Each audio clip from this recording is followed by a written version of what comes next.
Mon titre, comme vous le savez, c'est sur la justice globale, leçon de Platon, Rawls et Ishiguro. Au Panthéon des vertus, la justice occupe une place privilégiée. Pendant l'Antiquité, elle était souvent considérée comme la vertu maîtresse, celle qui ordonne toutes les autres. C'est d'ailleurs très précisément cette position fondamentale qu'elle occupe chez Platon. Un individu juste, écrit-il dans la République, est un individu chez lequel les trois constituants de l'âme, c'est-à-dire la raison, le cœur et l'appétit, et les trois vertus qui leur sont associées, c'est-à-dire la sagesse, le courage et la tempérance, entretiennent des relations adéquates. La justice fonctionne d'une manière analogue dans la cité. Pour que cette dernière soit juste, chaque classe doit exercer sa vertu propre en accomplissant la tâche qui correspond à sa nature. Et aucune classe ne doit interférer avec les tâches des autres. Le parti sage et rationnel gouverne. La partie courageuse et colérique constitue l'armée, tandis que le reste, c'est-à-dire ceux qui manquent de courage ou d'intelligence, mais sont capables de modération, se voient confier le travail manuel et agricole.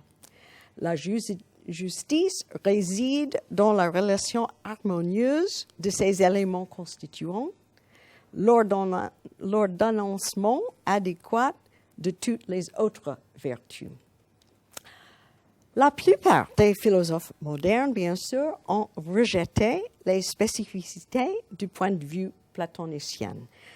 Toutefois, même si quasiment personne aujourd'hui ne pense qu'une cité juste est une cité stratifiée rigidement en trois classes permanentes, dont les vies seraient radicalement différentes, un certain nombre de philosophes ont retenu l'idée de Platon, selon laquelle la justice n'est pas seulement une vertu parmi d'autres, mais jouit d'un statut spécial, celui de vertu maîtresse ou d'un méta-vertu. Nous pouvons retrouver cette idée, bien que sous une nouvelle forme, dans le célèbre livre de John Rawls, Théorie de la justice, qui marque un renouveau majeur de la théorisation de la justice. Rawls y soutient, et je cite, « La justice est la première vertu des institutions sociales, comme la vérité est celle des systèmes de pensée. » Fin de citation. Cela ne signifie pas que la justice est la plus haute des vertus, mais bien plutôt qu'elle est la vertu fondamentale, celle qui rend possible le développement de tous les autres. En principe, les arrangements sociaux peuvent mettre en avant n'importe quelle vertu. Une société peut, par exemple, être efficace ou ordonnée ou harmonieuse ou solidaire, etc. Mais la réalisation de ces possibilités dépend d'une condition de possibilité antérieure, à savoir que ces arrangements sociaux soient justes. Ainsi, affirmer que la justice est la première vertu signifie que ce n'est qu'en surmontant l'injustice institutionnalisée que nous devenons capables de créer un socle à partir duquel les autres vertus, aussi bien individuelles que sociales, peuvent s'épanouir. Si Rawls a, comme je le pense, raison sur ce point, alors la justice doit en effet occuper une place privilégiée au panthéon des vertus. Par conséquent, Quand il s'agit d'évaluer des arrangements sociaux, la première question qui doit nous venir, la première question qui doit nous venir à l'esprit doit être: sont-ils justes? Pour commencer à répondre à cette question, nous devons partir d'une autre intuition de Rawls. Et encore, je cite, « L'objet premier de la justice, c'est la structure de base de la société. » Fin de citation. Cette affirmation détourne notre regard de la grande vérité des caractéristiques de la vie sociale immédiatement accessible pour le concentrer sur la grammaire plus profonde qui le sous-tend, c'est-à-dire sur les règles institutionnalisées qui posent les termes fondamentaux de toute interaction sociale. Et c'est seulement quand ces règles-là sont justement ordonnées que les aspects de la vie sociale que nous expérimentons plus directement peuvent être également justes. Il ne fait aucun doute que le point de vue de Rawls sur la justice, tout comme celui de Platon, est à bien des égards problématique. Et je n'explique pas les détails. Toutefois, dans le cadre de cette conférence, j'admettrai le présupposé selon lequel toute réflexion sur la justice doit avant tout se concentrer sur la structure de base de la société. Afin d'explorer les conséquences d'une telle idée et de mettre au jour toute sa puissance et bien sa pertinence persistante jusqu'au présent, j'étudierai un roman récent de Kazuo Ishiguro, l'écrivain japonais-britannique, qui a été traduit en français sous le titre « Auprès de moi toujours », qui est un roman extraordinaire. J'espère que quelqu'un parmi vous le connaît déjà. Ce roman nous raconte l'histoire de trois amis qui s'appellent Kathy, Tommy et Ruth, qui vivent au sein d'un ordre social pour le moins étrange. Le lecteur les découvre enfants, alors qu'ils vivent ensemble dans ce qui semble être un internat anglais haut de gamme qui s'appelle Hailsham. Au fur et à mesure de l'histoire, le lecteur découvre que ces enfants sont en réalité les clones, conçus afin de fournir des organes vitaux aux non-clones, que j'appellerai dorénavant les originaux. Dans la seconde partie du roman, les protagonistes, devenus adolescents, ont quitté Hailsham pour vivre dans un autre endroit qui s'appelle des cottages, qui est une ancienne exploitation agricole dans lequel ils attendent leur étrennement. Ils s'étrennent à rentrer de plein pied dans leur vie de don, qui culminera après un maximum de 4 opérations, suite auxquelles ils ont terminé, c'est-à-dire qu'ils sont censés mourir. Dans la troisième partie du roman, les protagonistes sont de jeunes adultes.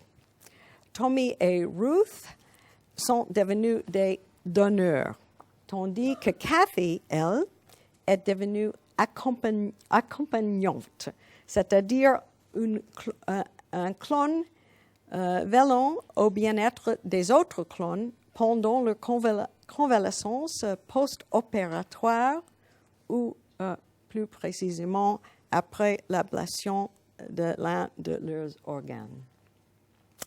Après que Tommy et Ruth ont terminé, Kathy se sent incapable de continuer à assumer son rôle et l'ouvrage se clôt sur sa décision de se donner. il faut que je vous dis que la première fois que j'ai lu ce livre, j'étais submergée dans une puissante vague de tristesse. En fait, c'est une litote. Arrivé à la fin du livre, je vraiment sanglotais sans plus pouvoir m'arrêter. Certains critiques y ont vu une œuvre de science fiction, c'est-à-dire une dystopie dénonçant les périls de l'ingénierie génétique.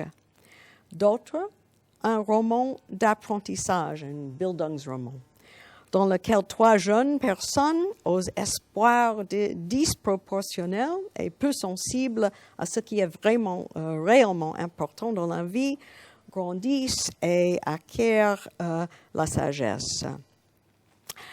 Aucune de ces 2 interprétations n'est, selon moi, complètement fausse, et chacune saisit une dimension de l'ouvrage. Mais toutes 2 passent à côté de ce que je considère comme le cœur de ce récit. J'y ai lu, avant tout, une méditation sur la justice, la vision saisissante d'un monde injuste, ainsi que du mal qui est infligé en profondeur à ceux qui l'habitent. D'abord et avant tout, le roman nous invite à penser la justice à travers la négation. Contrairement à Platon, Ishiguro n'essaie aucunement de représenter un ordre social juste, mais offre à la place le portrait glaçant d'un ordre social que le lecteur ne peut considérer autrement que comme profondément injuste. Rien qu'avec cette idée, quelque chose de très important est annoncé. La justice n'est en réalité jamais expérimentée directement. Au contraire, ce que nous expérimentons réellement, c'est l'injustice. Et ce n'est qu'à travers elle que nous formons notre idée de justice. Ce n'est qu'en réfléchissant à la nature de ces choses que nous considérons comme injustes que nous commençons à avoir l'intuition de ce qui pourrait constituer une alternative juste. Et c'est seulement en prenant la mesure de ce qu'il serait nécessaire de faire pour surmonter l'injustice que notre concept abstrait de justice acquiert une substance. Ainsi, la réponse à la question de Socrate, qu'est-ce que c'est la justice, ne peut être que celle-ci. La justice est le fait de surmonter l'injustice. Comment alors reconnaissons-nous l'injustice? Si nous examinons plus attentivement l'ordre social représenté auprès de moi toujours, la réponse saute aux yeux. Cet ordre social est injustice parce qu'il exploite. Les clones sont créés et maintenus en vie pour le seul salut des originaux. Ils sont des sources d'organes, des marchés ambulants de pièces détachées, qui seront arrachées à leur corps pour être transplantés dans celui des originaux, dès que le besoin s'en fera sentir. Ils vivent, souffrent et meurent pour que les originaux vivent plus longuement et en meilleure santé. Traités comme des purs moyens pour la fin des originaux, ils ne possèdent aucune valeur intrinsèque, comme le dirait Kant. Leurs besoins et leurs intérêts sont niaiseux, au mieux sont subordonnés à ceux des originaux. En d'autres termes, les clones ne comptent pas comme des sujets de la justice. Indignes de considération ou de respect, ils ne sont pas reconnus comme appartenant au même univers moral que les originaux. Ici, Ishiguro fait une observation pénétrante, je crois, à propos des dynamiques de l'identité, de l'altérité et de l'exclusion. Les clones sont exclus de toute considération morale parce qu'ils sont considérés comme catégoriquement différents des originaux. C'est cette différence prétendument fondamentale et ontologique qui légitime leur exploitation ainsi que la ségrégation qu'ils subiront tout au long de leur vie. Mais l'inverse est également vrai. Leur différence supposée est fabriquée par leur enfermement dans les lieux spéciaux, comme Hailsham, dans lesquels ils vivent dans un monde clos sur lui-même, sans contact avec l'extérieur, et dans lesquels ils ne s'interagissent qu'entre eux ou avec les professeurs qu'Ishiguro, en un clin d'œil à Platon, appelle les gardiens. L'impossibilité d'une rencontre entre les clones et leurs originaux exclut l'expérience qu'ils pourraient faire de leur similarité ainsi que la naissance d'une certaine affinité entre eux. Expérience qui entrerait en contradiction avec l'hypothèse d'une différence ontologique. Sans doute, cette hypothèse de différence est paradoxale. Les clones sont en réalité les répliques génétiques exactes de leurs originaux. Leur utilité pour ces derniers réside précisément dans le fait qu'il est impossible de distinguer biologiquement un clone de son original. Bien sûr, leur subjectivité diffère. Les clones ont leurs propres expériences et ont forgé leurs propres souvenirs, comme nous le verrons. Mais génétiquement, les deux groupes entretiennent une relation d'identité absolue, une proximité si extrême qu'elle pourrait rapidement en devenir troublante, si n'est pas insupportable. On peut aisément imaginer que cette identité est potentiellement source d'une grande angoisse, ce qui permet d'expliquer le besoin qui éprouve les originaux de soutenir à tout prix que leur statut ontologique est fondamentalement différent de celui des clones, et que cette différence c'est cette différence qui légitime l'exclusion des clones de l'univers des sujets moraux. Toujours est-il que, comme nous le montre Ishiguro, les clones participent au même schéma de coopération sociale que les originaux. Ils sont les sujets de la même structure de base de la société, au sens rawlsien. Les deux groupes agissent de concert sous l'égide d'un même ensemble de règles. La substance vitale de l'un est à la disposition de l'autre. Le clone est au monde pour le bénéfice de l'original, et tout dommage qu'il pourrait subir importe peu. Ainsi, les deux groupes participent à une bioéconomie unique et partagée, une maîtrise biopolitique commune de la vie et de mort.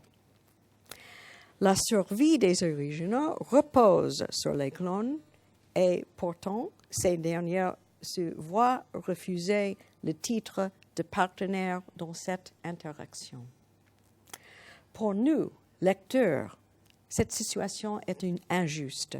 Nous reconnaissons un décalage entre le cercle restreint de ce qui compte comme des sujets de la justice, les originaux, et le cercle plus large de ce qui sont les sujets de la structure de base de la société, c'est-à-dire les originaux et les clones.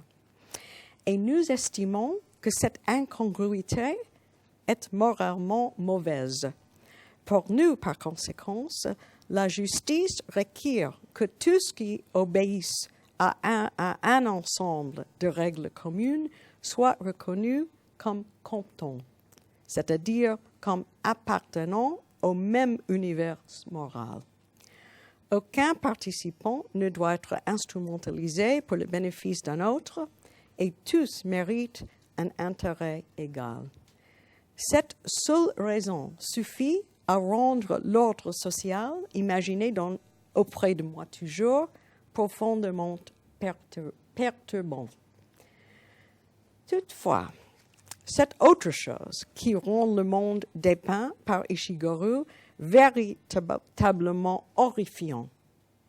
Les protagonistes du livre ne le perçoivent pas de la même manière que nous. Les clones ne jugent pas leur situation injuste. Ils ont été créés pour cet ordre exploiteur. Ils ont été socialisés en son sein et parce que c'est le seul ordre social qu'ils connaissent, il leur apparaît comme normal et naturel. Pourtant, l'un d'entre eux, c'est-à-dire Tommy, est souvent en colère. Enfant, alors qu'il vit à Hersham, il est sujet à de violentes sautes d'humeur, sans raison apparente. Mais ses amis, y compris la plus proche, c'est-à-dire Kathy, ne voient dans sa rage qu'un problème personnel. Personne, même Tommy lui-même, ne conçoit la possibilité qu'il puisse avoir une bonne raison d'être en colère. Et tous, d'une manière ou d'une autre, l'encouragent à se calmer, ce qu'il fait. Quand nous retrouvons Tommy plus tard, adolescent au cottage, il a appris à maîtriser cette rage. Tout ce qu'il en reste est une sorte de tristesse, un trouble intérieur qui suggère des profondeurs psychiques aussi inaccessibles qu'incompréhensibles. Nous avons ici affaire à une autre observation profonde d'Ishiguro. Évidemment, l'injustice est une question de victimisation objective. Il s'agit d'une relation structurelle dans laquelle certains individus en exploitent d'autres et leur refusent le droit d'être des sujets de la justice. Mais ce mal est aggravé quand l'exploité ne possède pas les moyens d'interpréter sa situation comme injuste. Cela peut arriver par le biais d'une manipulation délibérée, quand, par exemple, l'exploiteur a parfaitement conscience de l'injustice, mais la cache à ce qu'il exploite. Mais cela peut également se produire d'une manière plus subtile, quand, par exemple, dans une société apparemment démocratique, la sphère publique est dominée par un discours individualisant et culpabilisant pour la victime, tandis que les perspectives structurelles sont absentes du débat ou marginalisées. Ou encore, quand des termes anodins, euphémistiques et vaguement valorisants sont systématiquement utilisés pour faire référence à des réalités meurtrières, comme quand l'ablation forcée des organes est appelée un don, ou que le clone est dit avoir terminé quand il meurt à la suite de ces opérations, ou bien lorsque la destruction en bloc des moyens d'existence et des communautés a pour nom réduction du déficit. Dans de tels cas, les schémas interprétifs dominants reflètent les expériences et servent les intérêts des exploiteurs, tandis qu'à l'inverse, les exploités n'ont que peu ou pas de mots pour exprimer adéquatement leurs expériences et encore moins de schémas interprétifs capables d'articuler efficacement leurs intérêts en tant que classe. Le résultant est un autre niveau ou un autre aspect de l'injustice.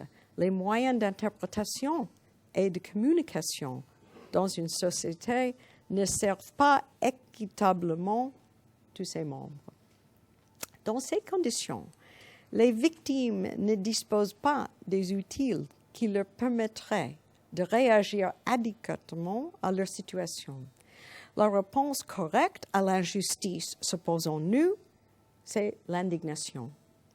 Mais cette réaction n'est possible qu'à la condition que les exploités aient accès à des schémas interprétifs qui leur permettraient de qualifier leur situation non seulement de malheureuse, mais également d'injuste. Étant incapables d'une telle interprétation, les victimes ont tendance à rejeter la faute sur eux-mêmes, convaincus que leur statut inférieur est mérité.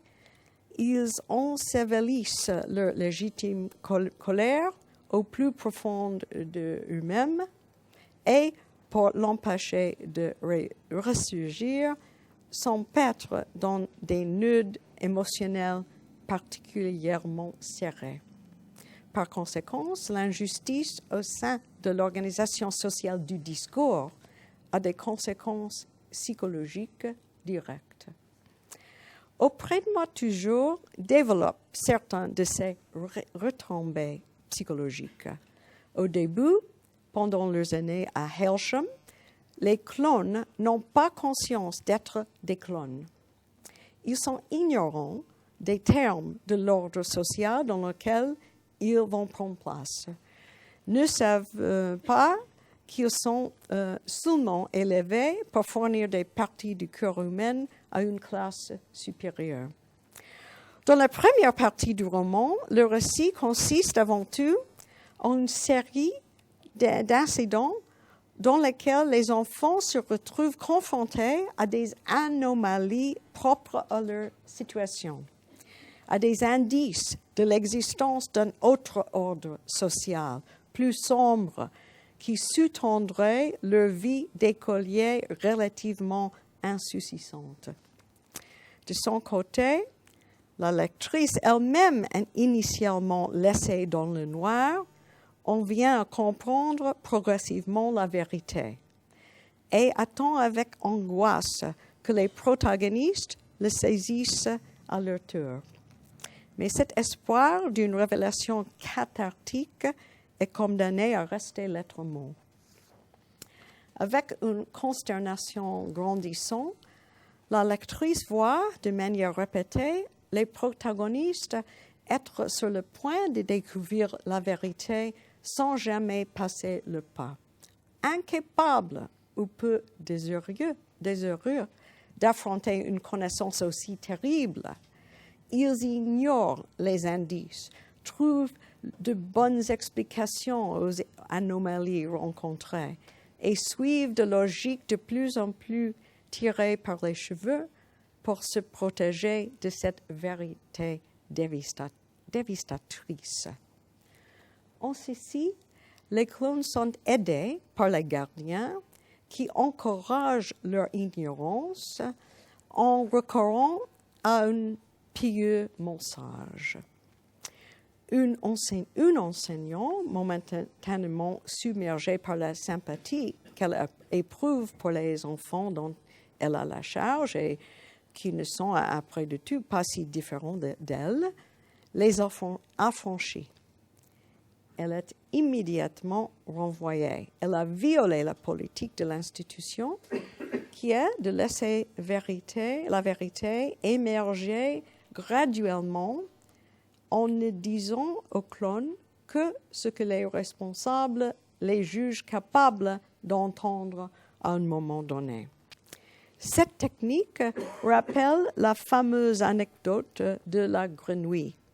Si une grenouille est jetée dans une marmite d'eau bouillante, elle s'en échappera immédiatement.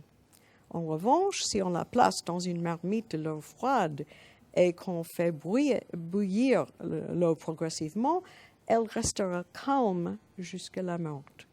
La politique d'augmentation progressive de la posologie de Hersham permet de contenir les enfants clones dans la marmite. Ils finissent, bien sûr, par apprendre la vérité, mais quand cela arrive, ils ne sont déjà plus disposés à ressentir de l'indignation. Les clones adolescents sont tristes, mais pas en colère. Et s'ils trouvent leur situation infortunée, ils ne la jugent pas injuste. Pas plus qu'ils ne trouvent injuste la structure de base qui sous-tend leurs conditions ou qu'ils n'envisagent la possibilité d'une révolte collective ou d'une révolution. Au contraire, ils s'accrochent à la promesse d'une échappatoire réservée à quelques élus. Plus précisément, ils deviennent complètement obsédés par la possibilité d'un sursis. L'anglais, c'est deferral. La rumeur s'est répandue parmi les clones qu'il est possible, dans des circonstances exceptionnelles, de repousser de 3 ans la première opération chirurgicale d'ablation d'un organe. Pour être qualifié pour une sursis, selon cette rumeur, un couple de clones doit montrer qu'il est profondément et réellement amoureux. L'idée qu'être amoureux permettrait de repousser le début de la boucherie est particulièrement frappante. En effet, cette légende urbaine crée un lien entre individualité affective et valeur intrinsèque. La première condition pour affirmer une telle chose est qu'un être qui ne possédait jusqu'ici qu'une valeur extrinsique, celle du poids moyen servant la fin d'un autre, peut changer de statut, du moins temporairement, et devenir un être doté d'une valeur qui, en tant que telle, mérite de la considération. L'autre condition est que ce qui permet cette transmutation réside dans l'intériorité et l'individualité de cet être en tant qu'elle s'incarne dans son expérience affective de la mort romantique. Par conséquent, c'est la subjectivité personnelle qui lui confère de la valeur. Jeunes adultes, les clones investissent tous leurs espoirs dans cette idée, pour la bonne raison qu'elle leur offre considérablement plus que la simple promesse de 3 ans supplémentaires de relative intégrité physique. Elle les autorise à se considérer comme quelque chose de plus que des réservoirs ambulants d'organes. Et leur souffle au contraire qu'ils sont des individus uniques, des personnes irremplaçables et dotées d'une vie intérieure singulière. Où ont-ils cherché cette idée? Eh bien, à Hersham, évidemment, qui, le lecteur l'a pris entre-temps, fut fondé comme alternative progressiste aux hôtels sordides dans lesquels les clones étaient auparavant parqués. Dégoûtés par les conditions dans lesquelles les répliques biologiques étaient entreposées, des réformistes sentimentaux et libéraux avaient imaginé une école spéciale dans laquelle les clones seraient éduqués et se démontreraient de cette manière à posséder une âme. Même si l'expérience est par la suite jugée un échec et que l'école est fermée suite à la victoire de la droite qui réimpose le modèle des baraquements, Hailsham fut, à l'époque de séjour de Cathy, Tommy et Ruth, un étrange compromis qui plaçait ses pensionnaires dans des sortes de limbes oscillant sans jamais se décider entre le statut de personne et celui de matériaux biologiques. L'école mettait l'accent sur l'expression de la créativité personnelle et encourageait les clones à produire des œuvres d'art. Les meilleures œuvres, le disait-on, seraient exposées dans une galerie à l'extérieur du campus. Par la suite, alors que Tommy, jeune homme amoureux de Cathy, cherche à obtenir un sursis, il décide de défendre son cas par le biais de la production artistique. Il prouvera la profondeur de son amour grâce à ses peintures. Le portrait d'injustice d'Ishiguro ici est une nouvelle fois acéré. L'individualité, il nous montre, est une arme à double tranchant. D'un côté, elle est bien sûr, la marque de la valeur intrinsèque et du statut de personne, le ticket d'entrée pour jouir de la considération morale. Mais de l'autre, elle devient facilement une ruse de pouvoir, un nouvel instrument de la domination. En effet, pour peu qu'elle soit séparée d'une compréhension structurelle d'un ordre social exploiteur, l'individualité peut devenir un fétiche qui se substitue à toute pensée critique et un obstacle à l'identification et donc au dépassement de l'injustice. Plus particulièrement dans les sociétés de consommation de masse dites démocratiques, l'individualité est la forme dominante de l'idéologie, la voie réelle par laquelle les sujets sont interpellés. C'est en tant qu'individus que nous sommes exhortés à assumer la responsabilité de notre propre vie, encouragés à satisfaire nos désirs les plus profonds en achetant et en possédant des marchandises, et surtout détournés de toute action collective et réorientés vers des solutions personnelles, c'est-à-dire invités à chercher un sursis pour notre propre moi si précieux et si irremplaçable.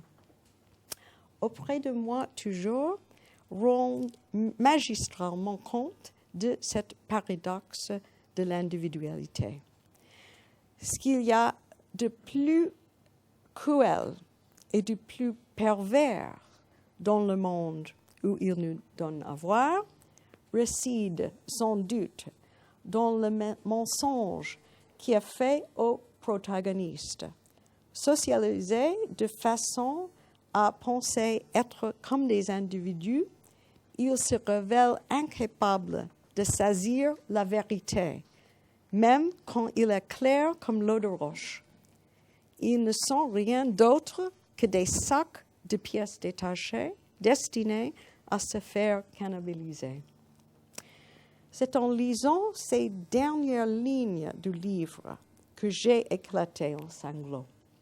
Cathy, la narratrice, âgée d'un peu plus de 30 ans, a passé 2 années de sa vie d'accompagnement à soigner d'autres clones, dont Tommy et Ruth, à s'occuper de leur corps frêle et épuisé, dépossédés de leurs organes vitaux, l'un après les autres. Elle les a gardés en vie et disponibles pour de futurs dons, les consolant comme elle pouvait, comme si elle essayait désespérément de donner tort à Ruth quand elle affirmait qu'ils avaient été créés à partir d'ordures. À la fin du récit, Ses 2 amis disparus, Kathy ne peut plus supporter de continuer son travail et décide de commencer ses propres dons. Anticipant d'avoir terminé, elle jette un dernier regard à ce que fut sa vie. Et je cite, « Les souvenirs auxquels je tiens le plus, je ne les vois jamais s'estomper. J'ai perdu Ruth. Ensuite, j'ai perdu Tommy. Mais je ne perdrai pas mes souvenirs d'eux. Je suppose, j'ai aussi perdu Hailsham. Quelquefois, quand je roule, je crois soudain en avoir repéré un bout. Mais je ne vais pas à sa recherche. Et de toute façon, à la fin de l'année, je ne circulerai plus comme ça sur les routes. Alors, il y a des chances pour que je ne tombe jamais dessus maintenant. Et, réflexion faite, je suis heureuse qu'il en soit ainsi. C'est comme pour mes souvenirs de Tommy et de Ruth. Une fois que je pourrai mener une vie plus calme dans le centre où ils m'enverront, peu importe lequel, j'aurai Hailsham avec moi, en sécurité de ma tête. Et cela, personne ne pourra me l'enlever. Le seul acte complaisant de ma part s'est produit juste une fois, il y a 2 semaines après que j'ai appris que Tommy avait terminé, quand j'ai roulé jusqu'à Norfolk sans réel besoin. Je ne cherchais rien en particulier, peut-être que j'avais juste envie de regarder tous ces champs plats de néant et l'énorme ciel gris. Au moment donné, je me suis retrouvée face à des hectares de terre labourée. Une clôture m'empêchait de m'avancer dans le champ, avec 2 rangées de barbelés, et je voyais que cette clôture et le bouquet de 3 ou 4 arbres au-dessus de moi étaient les seuls obstacles contre le vent sur des kilomètres. Le long de la clôture, surtout sur le rang de barbelés le plus bas, toutes sortes de détritus s'étaient accrochés et enchevêtrés. C'était comme les débris qu'on trouve au bord de la mer. Le vent avait dû en charrier une partie sur des kilomètres et des kilomètres avant de se heurter enfin à ces arbres et à ces 2 rangées de barbelés. Je vois aussi dans les branches de morceaux de plastique déchirés et des bouts de vieux sacs qui claquaient. Ce fut l'unique fois où, me tenant là, regardant ces étranges ordures, sentant le vent souffler à travers ces champs vides, je me laissais aller une petite fantaisie de mon imagination, car je l'avais perdue depuis 2 semaines à peine. Je pensais aux détritus, au plastique qui claquait dans les branches, au littoral de curieux objets accrochés le long de la clôture, et j'ai fermé à demi les yeux pour imaginer que c'était l'endroit où tout ce que j'avais perdu depuis mon enfance s'était échoué, et que je me tenais là devant à présent, et que j'attendais et si j'attendais assez longtemps, une minuscule silhouette apparaîtrait à l'horizon de l'autre côté du champ et grossirait peu à peu jusqu'à ce que je vois que c'était Tommy. Et il agiterait le bras et criait peut-être. Le fantasme n'allait pas plus loin, je ne le permis pas, et si les larmes coulaient sur mon visage, je ne sanglotais pas et je ne perdis pas le contrôle. J'attendis juste un moment pour retourner à la voiture pour repartir là où j'étais censée me trouver. Fin de citation.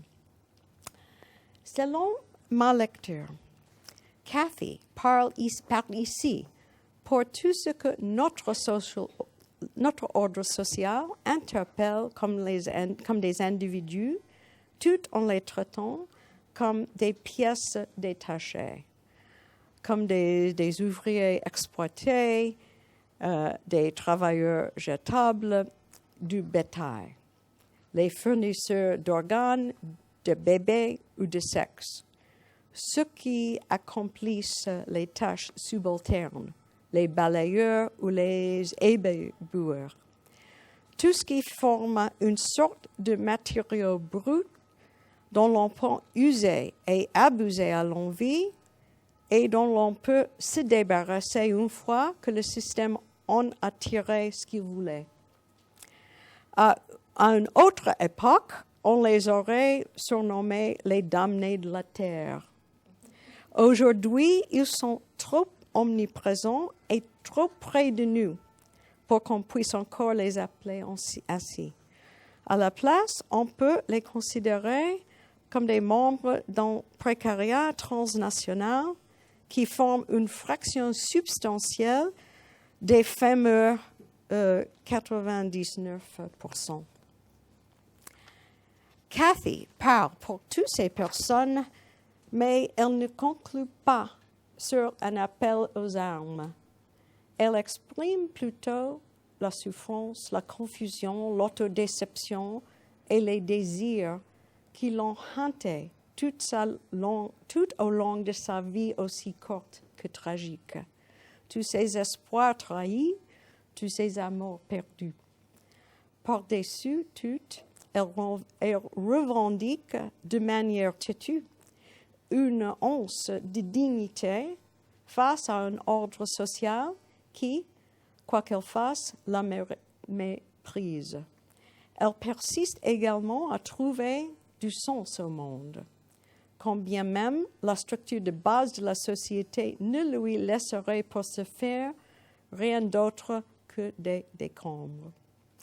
C'est ce mélange déchirant d'émotions humaines trop humaines qui rendent les paroles de cette clone condamnée si émouvant, à mon avis. Mais abandonnons-nous maintenant l'univers d'auprès de moi toujours, oublions un instant son pathos et essayons de penser pragmatiquement à ce qu'il peut nous apprendre. Comment pouvons-nous appliquer les leçons d'Ishiguro à notre monde social? Tout d'abord, la stratégie d'approche négative à travers l'injustice est puissante et productive. Non déplace à Platon, nous n'avons pas besoin de savoir exactement ce qui est la justice pour savoir que quelque chose ne va pas.